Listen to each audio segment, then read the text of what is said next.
Janwada farm హౌస్పై Hydraa focus. నిబంధనలు ఉల్లంఘిస్తే కూల్చడమే. వివరాలు సేకరిస్తున్న అధికారులు.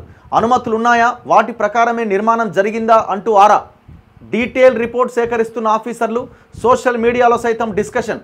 శివారు ప్రాంతాల్లోని నిర్మాణాలపైన నజర్. యూనివర్సిటీలు, కాలేజీలు, ఫామ్ హౌజులు. అక్రమ నిర్మాణాలు చేపట్టిన లీడర్ల గుండెల్లో గుబులు. రాబోయే రోజుల్లో మరింతగా దూకుడు. ఏం చెప్పాలి ఇక నేను? మరి ఇప్పుడు అక్రమ నిర్మాణాలు చేపట్టిన లీడర్ల గుండెల్లో గుబులట. యూనివర్సిటీలు, కాలేజీలు, ఫామ్ హౌజులు, టవర్లు, వెంచర్లు. వాసవి పోయినాం కదా మేము. వాసవి, వర్టెక్స్, హానరు, సైబర్ సిటీ, ఎన్ని చెప్పాలి? ఇంకా చాలా పెద్ద లిస్ట్ ఉంది, చాంతాడంత లిస్ట్ ఉంది. అమయ కన్స్ట్రక్షన్స్, ఎవరైనా జడ్చర్ల మాజీ ఎమ్మెల్యే లక్ష్మారెడ్డి. అర్బన్ రైజ్ పక్కనే కడుతున్నాడు ఆయన, లక్ష్మారెడ్డి కడుతున్నాడు. ఆడ మొత్తం నాలాని డైవర్ట్ చేసి కడుతున్నారు. హెచ్ఎండిఏ నిధులని, గవర్నమెంట్ నిధులని, సిఎస్ఆర్ ఫండ్ నిధులని దానికోసం ఖర్చు పెట్టిన నాలా కోసం.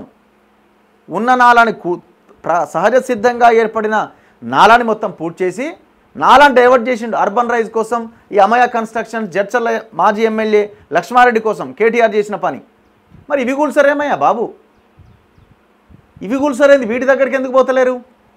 జన్వాడ ఫామ్ హౌస్ కూల్చిపడేయాల్సింది, అది అక్రమ కట్టడమే. అది జన్వాడ ఫామ్ హౌస్ గురించి మాట్లాడుతున్నాయి కదా కేటీఆర్ కోర్టుకు పోయి నాకు దానికి సంబంధం లేదు అని స్టే తెచ్చుకున్నది.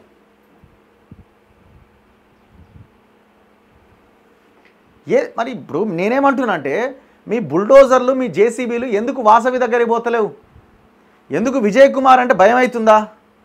విజయ్ కుమార్ అంటే గవర్నమెంట్కి ఏమైనా భయం అవుతుందా, లేకపోతే మీరేమైనా లాలూచి పడుతున్నారా ఆయనతోని? మైసమ్మకుంట చెరువు 20 ఎకరాల పైన మట్టి పోసిండండి, చదును చేసి నిన్న పోయినా కదా, క్లియర్గా కనబడుతున్నది అక్కడ.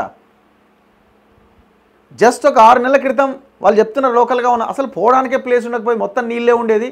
అరే వీడు ఎట్లా చేసిండి, మొత్తం చదును చేసి పడేసిందని అంటున్నారు వాళ్ళు. మరి అక్కడికి ఎందుకు పోతలేవు బుల్డోజర్లు? పేపర్లు ఎందుకు రాస్తలేవు వాసవి గురించి? ఇంకా చాలా రియల్ ఎస్టేట్ కంపెనీలు, వాటి గురించి ఎందుకు రాస్తలేవు? అమీన్పూర్లో అదిత్రి అనే ఒక కంపెనీ ఉంది, మొత్తం వాడు 12 తూములు మూసేసిండు. చెరువుకు సంబంధించిన 12 తూములు. నడి ఏంటది రామసముద్రం కుంటనా ఏదో నడి కుంటలో కడుతున్నాడు. పెద్ద దాదాపు 39 ఫ్లోర్లకి పర్మిషన్ ఇచ్చారు, 39 ఫ్లోర్స్. మరి ఎట్లొచ్చింది? మరి వీటిని ఎందుకు కూల్చట్లేదు? ఇంకా చాలా ఉన్నాయి అమీన్పూర్లో మాట్లాడాల్సినవి.